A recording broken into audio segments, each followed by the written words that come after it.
So let's start with the pension. So if you've been an employee for many years, you are more on the legacy side of the pension. So you have a fairly substantial amount. Additionally, newer employees are still enrolled in the cash balance plan, and so that is separate from your 401k. So when you think about your pension plan, you really have two major options with that. You can take your pension as a lump sum, or you can take it as a monthly annuity. The key thing here is we want to really make sure that this is a personal decision. It's not a decision that your coworker is going to make for you, your brother, your uncle. This has to be a decision that is made that is best suited for your personal situation. And when it comes to your pension, you have a few options on how to take it. So when we think about the monthly pension and we think about the lump sum, you truly have advantages and disadvantages to each option. So let's start with the monthly pension. One of the biggest benefits is that you can have income for life. So when you go into Fidelity, you go into net benefits, and you run a pension estimate, you will see the difference between the lump sum and the monthly pension. So that monthly pension amount is good for your entire life. Additionally, you have the option to provide a survivor benefit to a spouse. And lastly, one of the biggest advantages for the monthly pension is that there is no market fluctuation. In theory, Fidelity is keeping the lump sum amount and then making payouts to you each month. So they are the ones that are bearing the market risk. You don't have to worry about tariffs. You don't have to worry about any of those other things. There is no market fluctuation in that monthly pension. However, there are some major disadvantages to it. The first thing is there is no cost of living adjustment. So I had mentioned earlier that Advanced Capital was founded back in the 1980s. Individuals who were retiring from the phone company back then were receiving a monthly pension of about $800 or so per month. So if we think about that, back in the 1980s, that was very good living. However, in all truthfulness today, that is more or less a truck payment.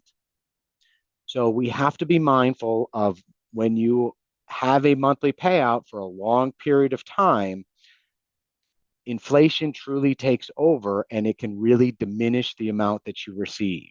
Additionally, if you wanted to provide a survivor benefit to your spouse, you have to pay a discount. So it is a benefit that you can provide a survivor benefit, but you have to pay for it. And to receive 50% survivor, you have to give up 10% of your amount. And the discounts are 10, 15, or 20% if you want to insure 50, 75, or 100%. So you do have to be mindful of that. The other thing is there is no survivor option for children. So we'll talk about that in the lump sum. But again, the monthly pension is good for you and a spouse or significant other, but not for your children. And lastly, monthly pensions are tied to the longevity of the pension plan. We are not in a position to say that we are worried about the solvency of the AT&T pension plan.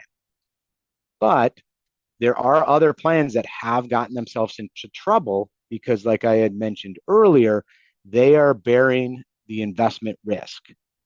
Some that come to mind, the city of Detroit, the Teamsters plan, where they do get themselves into trouble.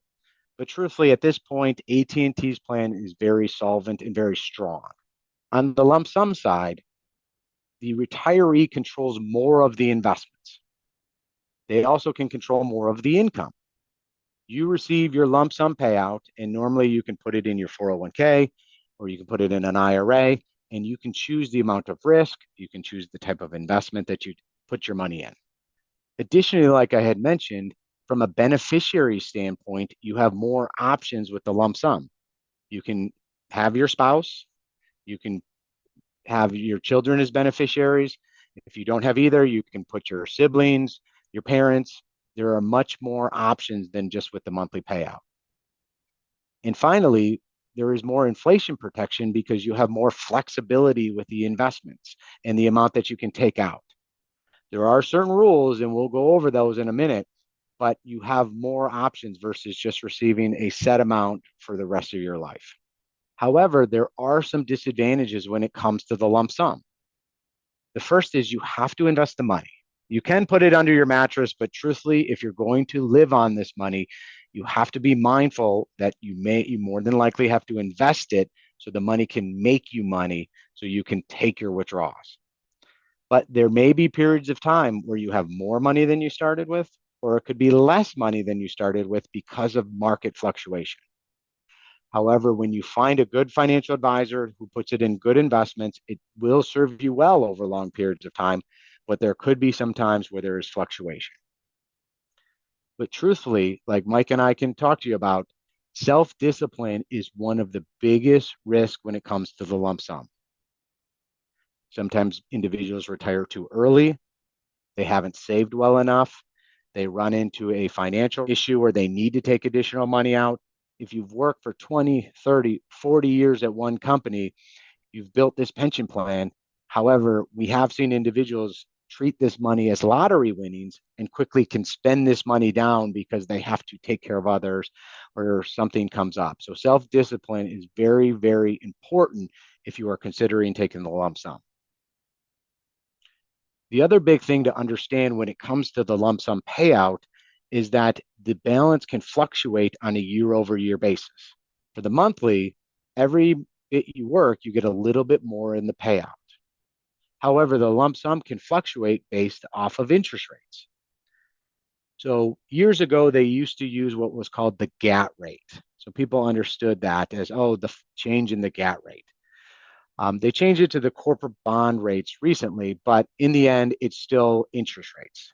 So if interest rates go up, pension lump sums can go down. And if interest rates go down, pensions can go up. But let me think about it from a different perspective. Think about this as a teeter-totter. When one side goes up, the other side goes down. 3 or 4 years ago, we had the lowest interest rates in decades, which meant there was the highest amount of pension lump sum payouts.